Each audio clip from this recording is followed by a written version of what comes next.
On this Friday night, U.S. Democrats panicked. The alarming concerns over what's being called President Joe Biden's debate disaster. Everything we have to do with, what it could mean for his fight for the White House. Then, the questions about Canada's leader. Will you stay on as leader? The politicians past and present saying Justin Trudeau needs to go. Iran's election. The reformist who's setting himself apart and could become president. Plus, medical first. It looks very good, so we're super happy. The breakthrough brain implant changing the life of this teenager with epilepsy. Global National. Reporting tonight, Carolyn Jarvis. Good evening, and thanks for joining us. U.S. President Joe Biden is trying to turn the page today after what many are calling a disastrous night on one of the biggest and most important stages in the world. In the first debate of the 2024 presidential race, Joe Biden hoped to make the case that his opponent Donald Trump was unfit to return to the White House. Instead, he reignited questions over his own fitness for a second term in office. His answers were marked with stumbles and awkward pauses in what some are calling the worst debate performance in U.S. history. Have a listen. Everything we have to do with, if we finally beat Medicare. Thank you, President Biden. President Trump? Well, he's right. He did beat Medicare. He beat it to death. Despite Trump's felony conviction and repeated lies, the focus today is on the sitting president. Jackson Proskow has our top story tonight.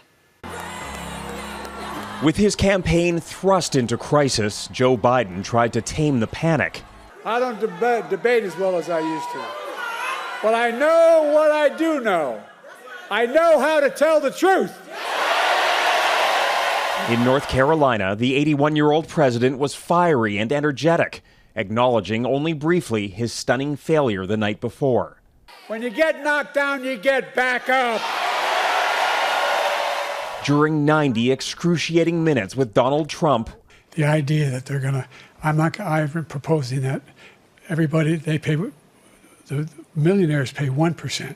Biden appeared raspy, frail, and at times incoherent. The total initiative relative to what we're going to do with more Border Patrol and more asylum officers. President Trump? I really don't know what he said at the end of that sentence. That disastrous performance has legitimized questions about his ability to serve another term, let alone win one. The worst of any major party candidate since debate started with Kennedy-Nixon in 1960. That's how bad it was. The stumbles overshadowed his opponent's torrent of lies. He's willing to, as we say, rip the baby out of the womb in the 9th month and kill the baby. Democrats saw the Trump they knew and the Biden they feared. I'm worried. I'm really worried. It was tragic. Loyalists are rattled, with open calls for Biden to drop out of the race before it's too late. It was a challenging night. While Donald Trump is seizing the moment. The question every voter should be asking themselves today is not whether Joe Biden can survive a 90-minute debate performance, but whether America can survive 4 more years of crooked Joe Biden in the White House. Concern about Biden's age is nothing new, but for the first time, the knives are out just weeks before the party's nominating convention. It's probably hopeless. Unless he drops out himself, there is no way to remove him. Biden has signaled he's not going anywhere. He is now a man with no room for error. Speculation is already rampant about who could step in if Biden steps away. With months until Election Day, the president's team believes there's plenty of time to quell questions about his fitness for office. They're even suggesting he will still debate Trump for a second time in September. Carolyn? Jackson Proskow in Washington, thank you. We're joined now by Irad Manangi, a Canadian author and educator who lives in New York. Irad, what do you make of Biden's performance last night? The stumbles, the pauses for electors who are still 4 months away from going to the polls?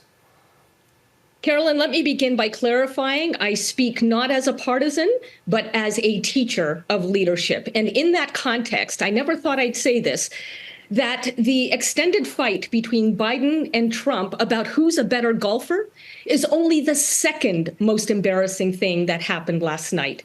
The most embarrassing, of course, is that President Biden could not manage to finish a decent sentence. His prolonged silences, as you pointed out, happened very early on in the debate. And what that managed to do is reinforce this impression, this assumption that was already seeded in the minds of many, many Americans, that this man, for as lovely as he may be, for as decent as he may be, is not cognitively fit to be the president of the United States for the next 4 years. It's the reinforcing of that impression that made all the difference, because it happened so early on in the debate. So you've said this is a moment of reckoning for Democrats. What does the party have to do now? Yeah, well, and I really do mean reckoning, because, you know, the Democratic Party has been saying for years that democracy itself is on the ballot. Well, if that's the case, then they really do need to get serious about finding a nominee to replace Biden. And by the way, there are no shortage of younger, more dynamic Democrats to choose from. It's an embarrassment of riches, actually. And it doesn't have to be a humiliation of Biden either. Though Republicans will try to make it that way, Biden will actually be celebrated for making the decision to bow out and clear the path for the next generation, because everybody will know that takes humility, which is in very short supply these days. And that's also an extremely strong contrast with the Republican Party and its nominee. So all told, it'll be a win-win for the Democrats if Biden does, allow for a brand new nominee to take his place. Can we turn to Trump's performance just for a second? You know, we've got on live TV a convicted felon who is making up truths as he goes. Is he a better alternative? Oh, not at all. Not if we're talking about leadership. I mean, I refer to him as a misleader, given all the lies, not a leader. But it has to be acknowledged and understood that he has millions upon millions of followers. But here's the other thing that needs to be understood. It's not so much because those followers love him. It's actually because those followers hate the other side more than they love their own side. That's how toxic the divide has become in these United States. It is driven by hatred of the other, not by love of our own. Irad Manangi, thank you for your time and insights tonight. Thank you. The U.S. Supreme Court will deliver its highly anticipated ruling Monday over whether Trump is immune to criminal prosecution for his actions during his time in office. In the meantime, the court delivered some major rulings today, including one which involves charges against January 6th rioters.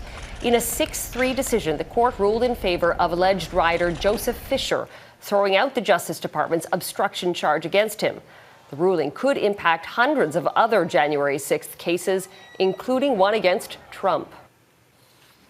The Supreme Court also ruled 6-3 that American cities have the right to enforce bans on homeless people camping outside in public spaces. The decision sides with the Oregon city of Grants Pass over a lawsuit by 3 homeless people which argued the city's penalties were unconstitutional. This reverses a lower court ruling. The Supreme Court's conservative majority opinion said the Constitution does not authorize federal judges to dictate this nation's homelessness policy. Back in Canada, there are doubts over our leader's future after Trudeau's Liberals lost a stronghold to the Conservatives in a by-election earlier this week. One Liberal backbencher is indicating he's had enough. New Brunswick MP Wayne Long wrote an open letter to the Liberal caucus calling for Trudeau's resignation. David Akin looks at who's calling for Trudeau to stand aside and who's standing by him. Our incredible, hardest working individual that we know, the Honourable Justin A party fundraiser with a wounded leader doing his best to pump up the troops. We have Pierre Poilievre and the Conservatives who've decided that the way they get to win is to make people even angrier. But whatever the Conservatives are doing, it worked Monday in the former Liberal stronghold of Toronto St. Paul's. And 4 days later, Trudeau still has not taken a single question from a reporter about that Conservative triumph. Mr. Prime Minister, following the loss in Toronto, will you stay on as leader? Opposition leader Pierre Poilievre has not made himself available to reporters either, but he's on time off with his family this week. Trudeau, on the other hand, filled his week with several photo ops and party fundraisers and left it to his colleagues to speak about his future. I think I speak for Manitoba caucus that we are 100% supportive of the Prime Minister going forward as our leader. The Prime Minister is committed to leading us into the next election, and he has our support. The Prime Minister is the person that is the best placed to take the fight to Pierre Poilievre. But some no longer share that opinion. The Prime Minister has a legacy to be proud of, but it's time for new ideas, new energy, and a new leader, Catherine McKenna said. There is too much at stake in this election, especially on the economy and climate. Former BC Premier Christy Clark came to the same conclusion that Trudeau must go. I want the Liberal Party that I used to vote for to come back, she told the Toronto Star. As for Trudeau's caucus, the first public sign of dissent has appeared. St. John, New Brunswick MP Wayne Long, who had already said that he was not running again, is circulating a letter to other Liberal MPs saying it's time for new leadership and new direction. David Akin, Global News, Ottawa. Well, public sentiment will play a key role in Trudeau's political future. And a new poll done exclusively for Global News shows the majority of Canadians aren't feeling good about the state of the country. That's coming up later on Global National. Lieutenant General Jenny Carignan has been selected as Canada's next Chief of the Defence Staff, making her the first woman to serve as our military's top commander. Carignan was the military's Chief of Professional Conduct and Culture until now. She's had multiple deployments to war zones, including command positions in Afghanistan and Iraq. Carignan will take over from General Wayne Eyre, who has been in the role since 2021. Defense Minister Bill Blair has announced the construction of a new fleet of naval warships at a Halifax shipyard to boost Canada's defense capabilities. It is the largest shipbuilding initiative that Canada has undertaken since the Second World War. It's a historic investment in the Canadian Armed Forces and in Canada's security. The roughly $60 billion project is expected to deliver 15 new warships by 2050. Officially designated River-class destroyers, the 8,000 metric ton vessels will carry advanced radar and underwater sensors to detect submarines. The mayor of Calgary is pleading with residents to conserve water after the city experienced its biggest jump in water use since damage to a water main cut off supply 3 weeks ago. We are not out of the woods yet because the job is not done yet. The feeder main that broke is not back online yet. For those that think the conclusion of the repairs was the all clear for regular water usage, it was not. The mayor says water still needs to be flushed through the repaired pipe and water quality testing completed, work that's expected to happen this weekend before service can be restored to regular levels. Iranians head to the polls. Coming up, the presidential candidate who's been called a potential game changer. Just a few weeks after experiencing a deadly heat wave, people in India's capital woke up to this. Torrential rain inundated the city of 20 million. Delhi received more rain in one day than it normally gets in the entire month. The extreme weather is causing major traffic issues, and at the international airport made a section of roof buckle, killing one person. There's a major presidential election taking place in Iran today. The snap vote was called after the sudden death of the former president in a helicopter crash last month. What makes this election different is that a little-known reformist candidate, one who's calling for closer relations with the West, actually has a chance of winning. But that doesn't mean the hardline Iranian regime is going anywhere. Redmond Shannon reports. The most powerful man in Iran voting for the second most powerful man in Iran. Ayatollah Khamenei casts his vote for president after the death of Ebrahim Raisi in May's helicopter crash. The supreme leader said the longevity and stability of the Islamic Republic depends on participation. That was something lacking from recent elections, which saw turnouts below 50%. Part apathy, part boycott, that all candidates are pre-approved by the regime. 3 of the 4 candidates are seen as conservatives, like Raisi. One is more moderate, backed by the reformist faction. Masoud Pezeshkian said he wants friendly relations with all nations, except Israel. The heart surgeon and former health minister also said there should be no inhuman behaviour towards women.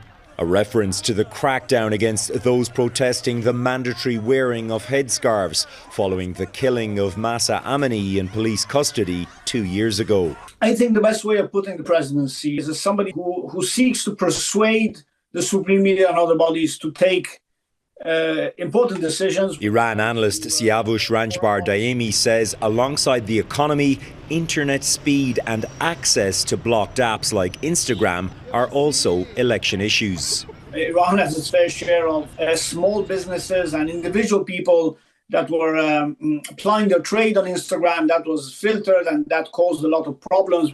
If no candidate gets 50% of the vote, there will be a runoff next Friday. Redmond Shannon, Global News, London. Sinking national pride ahead. Why so many Canadians say the country is in need of a boost. Tonight marks the start of the Canada Day long weekend.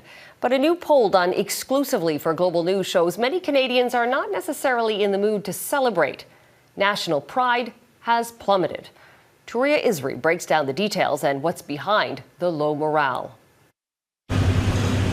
Preparations are underway in Ottawa for the country's biggest Canada Day celebration. But even the best party planner would have a hard time changing the national mood. I think it's going to take a long time to get back where we were before. An Ipsos poll done for Global News found many Canadians think the country needs fixing. After 9 years of this Prime Minister, everything is broken. Everything's broken. Everything feels broken. Everything feels broken. 70% of Canadians polled agree Canada is broken.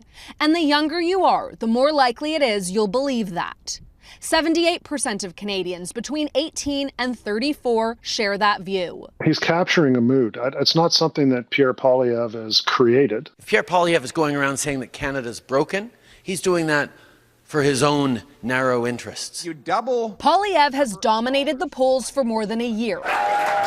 And this week, his party breached the walls of a Liberal fortress, winning the Toronto St. Paul's by-election. There is a lot of discomfort, even anger, certainly frustration in not just Canada, but a number of countries right now. And the primary reason for that is inflation. In Montreal, this year's Canada Day parade was cancelled because of red tape and a lack of funding. To Ipsos, it's just one more example contributing to an overwhelming sense of pessimism in the country, driven in large part by economic uncertainty. I think the government is time for a change, new ideas, new way of doing stuff right now. For others, there's still lots to celebrate. There's always conflict and there's always things that will be going on in the world that we don't necessarily have as much control over as we'd like, but I love this country. Which is about to mark its 157th birthday, for better or worse. Turia Isri, Global News, Montreal. Medical miracle. Next, a new device that could transform the lives of people living with epilepsy.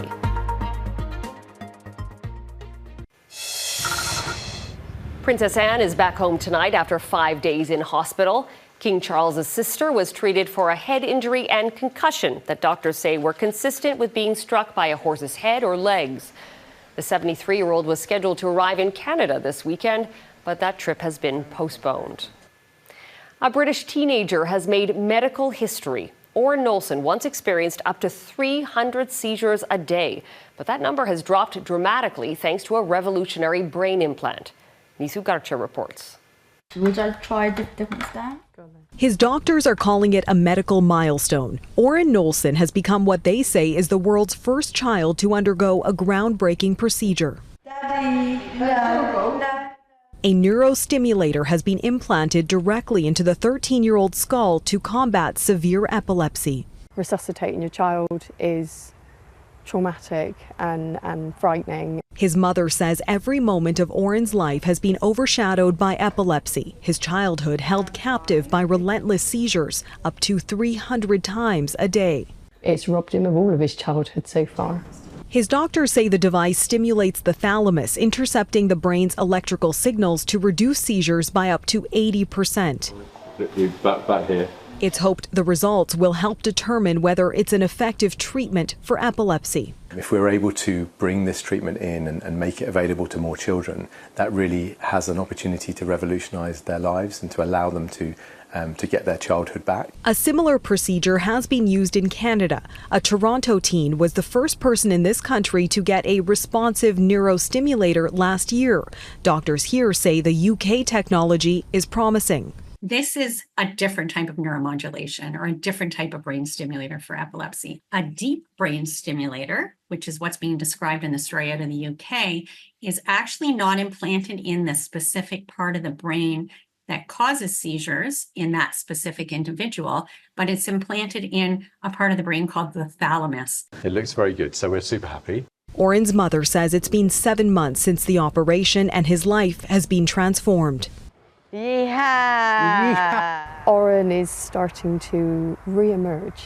I feel like I'm getting my child back a little bit by bit. She hopes this will bring the family's 10-year battle against his treatment-resistant epilepsy to an end. Neetu Garcha, Global News, Vancouver. And that is Global National for this Friday night. I'm Carolyn Jarvis. Tonight's Your Canada is the South Saskatchewan River in Saskatoon. We love seeing your Canada. Please email your photos to viewers at globalnational.com. Thanks for watching. Anthony Robart will be at the anchor desk tomorrow. Have a great night.